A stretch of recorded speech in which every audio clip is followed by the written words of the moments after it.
Petkova, centrifuga.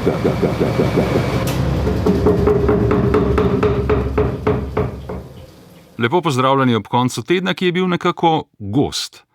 Skladno z opažanjem, da živimo v svetu, ki se vrti vse hitreje in v katerem se vedno znova postavlja isto vprašanje, ali se mu bomo prilagodili pametno ali samo hitro.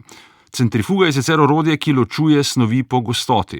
Upam, da ta oddaja vsaj malce pomaga ločiti to, kar je gosto in trajno, od tistega, kar je le pena trenutka. No, pa začnimo s penino. Kambe. Cheers. Takole je zvenela zdravljica, ne naša, temveč pekinška na banketu, ki ga je v čas visokega gosta, ameriškega predsednika Donalda Trumpa, pripravil njegov gostitelj, državni in partijski voditelj Ljudske republike Kitajske Xi Jinping. Predsednika največjih vojaških in gospodarskih sil na svetu sta se na kitajskih tleh srečala prvič po skoraj desetletju. Z veseljem lahko ugotovimo, da so njune javno izrečene besede zvenele približno tako kot ključne kitice naše oziroma Prešernove zdravljice. Trump je govoril o velikem prijatelju Šiju, Ši pa o tem, da sta načrta o velikem preporodu Kitajske in gibanje, da je treba Ameriko spet narediti veliko, pravzaprav zelo skladna. Ši in Trump sta človeka, ki sta vsak po svoje prepričana, da ju zgodovina opazuje in da bosta stala na njeni pravi strani, če uporabim izraz, ki je v zadnjih letih tako priljubljen tudi pri nas. Ampak kaj sta si dejansko povedala? Uradnih, javnosti dostopnih zapisov je malo. Jasno je, da sta se pogovarjala o najmanj 3 stvareh: o trgovini, o vojnah v Iranu in Ukrajini ter o Tajvanu. 3 temah, ki vsaka po svoje zrcalijo temeljno vprašanje naše dobe. Kakšen je svetovni red oziroma nered in kdo ga postavlja? V Pekingu sta se namreč srečali tudi 2 civilizacijski logiki, kot se kažeta navzven, in nobena ni zares popustila. Na eni strani so Združene države Amerike, v katerih je predsednik pod hudim pritiskom, da pred jesenskimi vmesnimi volitvami svoje volivce nahrani z dobrimi novicami o koncu vojn, o umiritvi gospodarskih trenj, o velikih kitajskih naročilih, denimo potniških letal Boeing, če tudi izkušnje s tem niso kdo ve kako dobre. Ko sta se pred leti Trump in Xi namreč srečala zadnjič, je Trump napovedal ogromna kitajska naročila ameriške soje, in njeni pridelovalci so za Trumpa pomembna ciljna volilna skupina, a iz vsega tega na koncu ni bilo nič. A vendarle, ZDA so še vedno demokracija, v kateri so politiki naposled odvisni od volje volivcev. No, v Ljudski republiki Kitajski je nekoliko drugače. Tam se vodilni kadri seveda morajo ozirati na javno mnenje, a imajo na voljo daljši odzivni čas in nekoliko drugačna sredstva. In predvsem, če je logika Trumpa in njegovih podrejena tudi ali predvsem kratkoročnim učinkom vladanja in vplivu odločitev na zaščito ali rast njihovega lastnega premoženja, na Kitajskem razmišljajo bolj dolgoročno. Cilj države je, da do leta 2049, torej do 100. obletnice komunistične revolucije in prevzema oblasti, postane gospodarsko, tehnološko in vojaško največja sila sveta, ki bo tudi politično zaokrožena celota, s Tajvanom vred. Cilji so torej precej bolj strateški in usmerjeni v prihodnost. Seveda je tudi na Kitajskem pohlep pomembno gonilo. In najbrž je pomembno prav dejstvo, da bi vojaška invazija na odbeglo provinco zahodnim demokratičnim sistemom povzročila strahovite globalne in tudi kitajske gospodarske motnje. Tajvan je z naskokom največji proizvajalec najzmogljivejših čipov na svetu, na katerih temelji svetovni in kitajski razvoj. Zato v Pekingu čakajo in v naslednjih 23 letih pričakujejo primerno priložnost, da se Tajvan vrne v naročje matične države na ne preveč nevaren način, seveda z vsem bogastvom in vplivom, s katerim bi Peking postal še močnejši. Lepo pozdravljeni.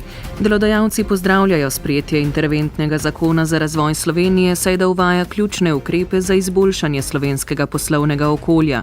Sindikati medtem želijo na vsak način preprečiti uveljavitev zakona, ki po njihovem ne vodi v razvoj, temveč v razkroj. No, ko pogledamo domov v Slovenijo, ugotovimo, da je ta teden zaznamovala nova parlamentarna večina, ki je sprejela interventni zakon za razvoj. Ta posega v 10 obstoječih zakonov hkrati, od DDV na živila in energente do normirancev pokojnin in zdravstva. Predlagatelji govorijo o razbremenitvah, odhajajoča koalicija in sindikati pa svarijo pred milijardo evrov luknje v javnih financah. Zanimivo je, kako so se vloge hitro obrnile. Desne, recimo jim neoliberalne stranke, ki naj bi po tradiciji bile bolj naklonjene proračunski disciplini, zdaj, ne glede na svarila številnih strokovnjakov, proračunsko luknjo poglabljajo. Leve stranke, recimo jim liberalne, ki so jo začele kopati, pa se razburjajo in napovedujejo referendum, tradicionalno priljubljeno orodje desnice, če bo referendum sploh mogoč. Ob tem je zanimivo, da so predlagatelji temu interventnemu zakonu dodali besedno zvezo za razvoj. V njem je, vsaj po prevladujočih ocenah strokovnjakov, dokaj malo razvojnega. Še najbolj ustrezno bi morda bilo, če bi mu rekli interventni zakon niti za razvoj, niti za razkroj, pač pa za razkol. Saj še poglablja politična trenja in to v časih, ko bi še bolj kot sicer potrebovali družbeni in politični dogovor o tem, kako bi lahko v Sloveniji in tudi Evropi čim bolje živeli tudi v demokratični prihodnosti. Dober dan. Slovenija se po kakovosti življenja še naprej uvršča med uspešnejše članice Evropske unije, je ob predstavitvi poročila Urada za makroekonomske analize in razvoj povedal Peter Vostner. No, torej, povsem brez upanja, tudi zaradi dobre osnove, vendarle nismo. Umar oziroma dr. Vostner predlaga okrepitev človeškega kapitala, če lahko prevedem, povečanje znanja in usposobljenosti ljudi za življenje in delo vseh generacij, pa izboljšanje družbene kohezije, torej povezanosti, sodelovanja in solidarnosti, pospešitev zelenega prehoda, torej spreminjanje načina in navad pri tem, kako proizvajamo in trošimo energijo ter živimo in delamo v naravi, in naposled vlaganje v storilnost in inovacije, kar pomeni, da se moramo vsi truditi, delati bolje, bolj skrbno in odgovorno ter, če je treba, tudi več. In da moramo biti bolj ustvarjalni ter odprti za nove tehnologije in zamisli.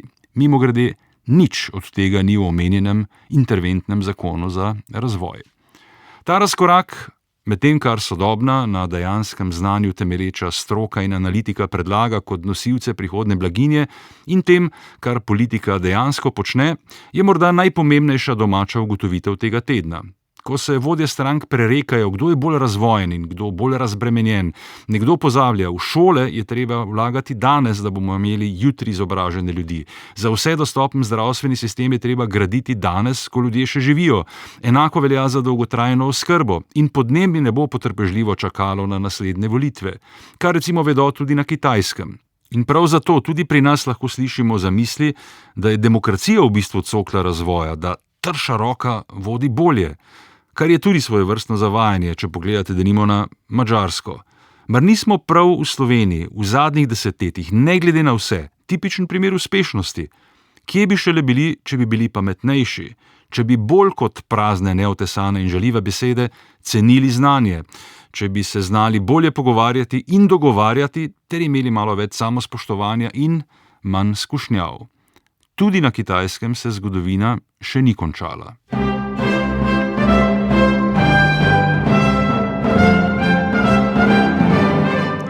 Na Dunaju se ta teden odvija pesem Evrovizije, največji glasbeni spektakel na svetu, ki letos praznuje 70. obletnico. RTV Slovenija ga ne prenaša. RTV Slovenija skupaj z javnimi radiotelevizijami Nizozemske, Irske, Islandije in Španije bojkotira tekmovanje, ker organizatorska zveza EBU ni izključila Izraela.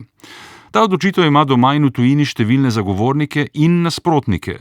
Je bojkot tekmovanja vključno z njegovim predvajanjem na naših programih prava in edina pot, ali je Evrovizija, zamišljena kot simbol evropske enotnosti in miru po drugi svetovni vojni, tekmovanje pesmi, danes res še to, ali pa je postala ogledalo, v katerem se zrcalijo prav taka protislovja, ki razpihujejo ogenj na Bližnjem vzhodu? Odgovor na to bo jasen v prihodnosti, nanj bomo z našimi lastnimi ravnanji in načelnostjo dali predvsem sami. ORF Sound. Viele Themen von Ivan Cankar wie die Arbeitsmigration sind heute aktueller denn je. Er hat sich, wenn es um den Antisemitismus ging, auch nie gescheut, Stellung zu beziehen.